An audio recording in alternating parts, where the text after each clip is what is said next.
नमस्कार दोस्तों, आशा करता हूँ कि आप सभी स्वस्थ होंगे। हम सभी को विदित है ही कि संपूर्ण विश्व में कोरोना वायरस जैसी महामारी फैली हुई है। इस महामारी के चलते हुए हम सभी अपने घरों पर हैं। घरों पर रहकर किस प्रकार से हम स्वास्थ्य लाभ उठा सकते हैं, किस प्रकार से अपने शरीर को स्वस्थ रखा जा सकता है, इसके लिए हमें अपनी दिनचर्या में कुछ बदलाव करने की आवश्यकता है। हमें अपने संपूर्ण दिनचर्या में योगाभ्यास को स्थान देना अति आवश्यक है। योगाभ्यास करने से जहाँ हमारा शरीर स्वस्थ होता है, वहीं योगाभ्यास से हमारी मानसिक, शारीरिक, आध्यात्मिक, नैतिक, सामाजिक उन्नति भी होती है। आज हम इस योगाभ्यास के क्रम में जो हमारा विषय रहेगा आज का, वह प्राणायाम का रहेगा। आज हम बहुत ही महत्वपूर्ण प्राणायाम के विषय में चर्चा करेंगे, जिसका नाम है चंद्रभेदी प्राणायाम। चंद्रभेदी प्राणायाम किस प्रकार से किया जाएगा, चंद्रभेदी प्राणायाम करने के क्या क्या लाभ है, क्या क्या लाभ इसको करने से हमारे शरीर पर पड़ेंगे और क्या क्या इसकी सावधानी है। सर्वप्रथम प्राणायाम करने से पहले हमें स्थान का विशेष ध्यान रखना है। एक अच्छा सा कमरा या अच्छा सा स्थान हो, जहाँ पर हवादार कमरा हो, वहाँ पर शांत चित्त होकर अपना आसन लगाकर सुखपूर्वक बैठ जाए। आसन आप कोई सा भी लगा सकते हैं, जैसे सुखासन हो, पद्मासन, सिद्धासन। जिस आसन में भी आपको कोई परेशानी या दुख का अनुभव न हो, वह आसन आप प्राणायाम में लगा सकते हैं। इस प्राणायाम को करने से पहले आपको कुछ विशेष बातों का ध्यान रखना है। जैसे ही आप कोई भी आसन लगाते हैं, तो आसन जैसे आपने लगाया, तो प्राणायाम करने के लिए जो तैयारी होती है, उसमें सर्वप्रथम हमारे शरीर विशेष की स्थिति का बड़ा महत्वपूर्ण योगदान होता है। प्राणायाम करते समय कमर, गर्दन सीधी होनी चाहिए, शरीर तनावा ना हो, शरीर एकदम रिलैक्स, शांत और चित्त। मन में किसी प्रकार का कोई विकार, कोई दोष, कोई विचार इस प्रकार का न चले। संपूर्ण ध्यान प्राणायाम पर हो। प्राणायाम को करना कैसे है? सर्वप्रथम आपको अपने दोनों हाथों की ज्ञान मुद्रा बनानी है। ज्ञान मुद्रा कैसे बनाते हैं? हमारा अंगूठा और अंगूठे के पास वाली उंगली, जिसको इंडेक्स फिंगर भी कहते हैं और हिंदी में इसको तर्जनी उंगली कहते हैं। इंडेक्स फिंगर और थंब के टिप पॉइंट, मतलब ये लास्ट वाले पॉइंट, इनको हल्का हल्का टच करना है दोनों हाथों से, दाएं से भी और बाएं से भी। और जिन उंगलियों का हम प्रयोग नहीं कर रहे हैं मुद्राओं में, उन उंगलियों को आप सीधा रखो और सहज भाव से दोनों हाथों को अपने घुटनों पर रखो। प्राणायाम करते हुए हमेशा हमें अपने दाएं हाथ का ही प्रयोग करना है। बायां हाथ आपका उसी मुद्रा में रहेगा, कमर गर्दन सीधी।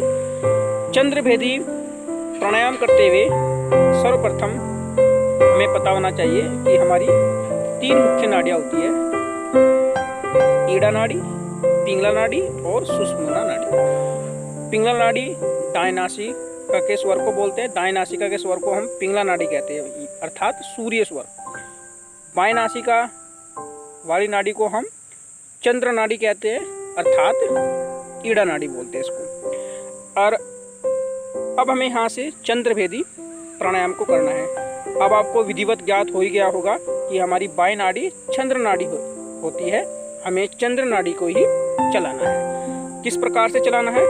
दाएं हाथ का ही प्रयोग करेंगे। दाएं हाथ के अंगूठे का प्रयोग हम दाएं नासिका को दबाने के लिए करेंगे। हमारे बीच की 2 उंगलियां होती है, मिडिल फिंगर, मध्यमिका उंगली और मध्यमिका उंगली के पास वाली उंगली का जो उंगली होती है इसको बोलते हैं रिंग फिंगर, अर्थात अनामिका उंगली। इन दोनों उंगलियों का प्रयोग हम बाएं नासिका को दबाने के लिए करेंगे। चलो अभ्यास करते हैं चंद्रभेदी प्राणायाम का। सर्वप्रथम आपको अपना नाक का दायां छिद्र दबाना है दाएं हाथ के अंगूठे से। धीरे धीरे लंबी गहरी श्वास आपको अपनी बाएं नासिका के माध्यम से अपने फेफड़ों में भरनी है। धीरे धीरे अभ्यास करेंगे। आप धीरे धीरे संपूर्ण श्वास को भरा। अब धीरे धीरे दाएं नासिका से श्वास को बाहर निकालना।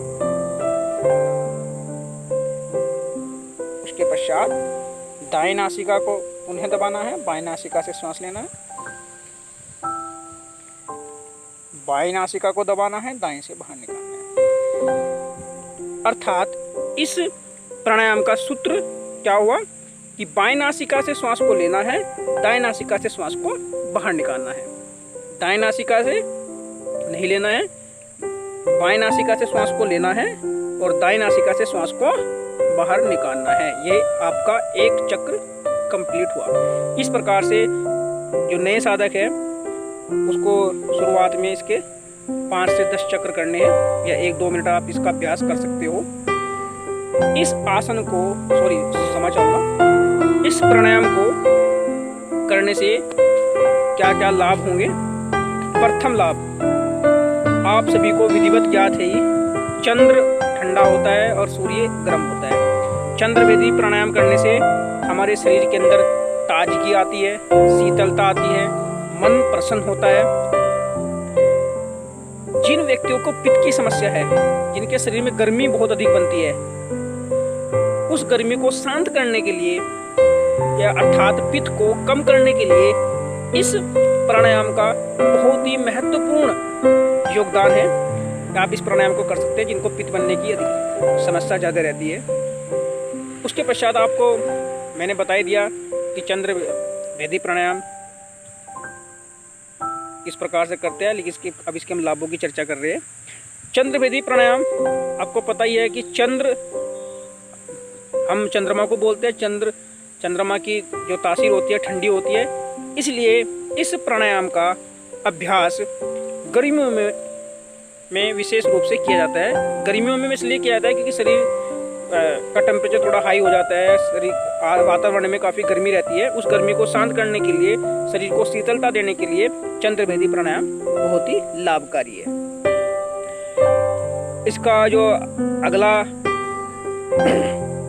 लाभ जो है, अगला जो बेनिफिट्स इसका है, मानसिक शांति।